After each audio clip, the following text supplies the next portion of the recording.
আসসালামু আলাইকুম প্রিয় শিক্ষার্থীবৃন্দ। আমরা আজকে বেসিক ইংলিশ রিডিং এর একটা নিয়ম দেখব।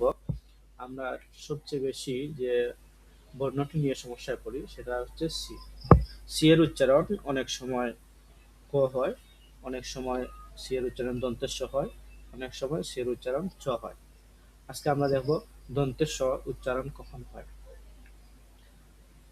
দেখো, এখানে আছে সি, সি এর পরে আছে ই, সি এর পরে যদি ই থাকে, সি এর পরে যদি আই থাকে এবং সি এর পরে যদি ওয়াই থাকে, এই তিনটা বর্ণ যখনই দেখবা তখন এর উচ্চারণ হবে দন্তের স। চলো আমরা কিছু উদাহরণ দেখি। দেখো, প্রথমে আছে সি আই। সি আই হচ্ছে সি আই দন্তের স উচ্চারণ, যার কারণ হচ্ছে সিনেমা। সিই, সিই এখানে দন্তের স উচ্চারণ সিরিমনি। সিই এখানে সেল উচ্চারণ।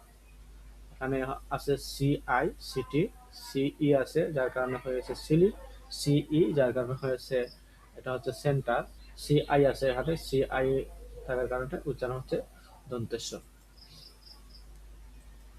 তারপরে দেখো সিওয়াই আছে, সিওয়াই যার উচ্চারণ দন্তেশ্ব হওয়ার কারণে হয়েছে সাইবার। এখানে আছে সিওয়াই, সিওয়াই থাকার কারণে দন্তেশ্ব হয়েছে সাইকেল। সিআই সিটিজেন, এখানে আছে সিওয়াই, সিওয়াই থাকার কারণে এটা হচ্ছে সাইক্লোন।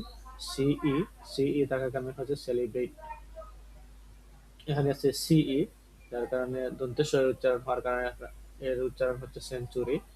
এখানে আছে সিই যার কারণে এই উচ্চারণটা হয়েছে সিমেন্ট। ধন্যবাদ সবাইকে। এভাবে আরো যদি ভিডিও পেতে চাও তোমরা আমার ইউটিউব চ্যানেল সাবস্ক্রাইব করে বেল বাটনে ক্লিক করে রাখতে পারো।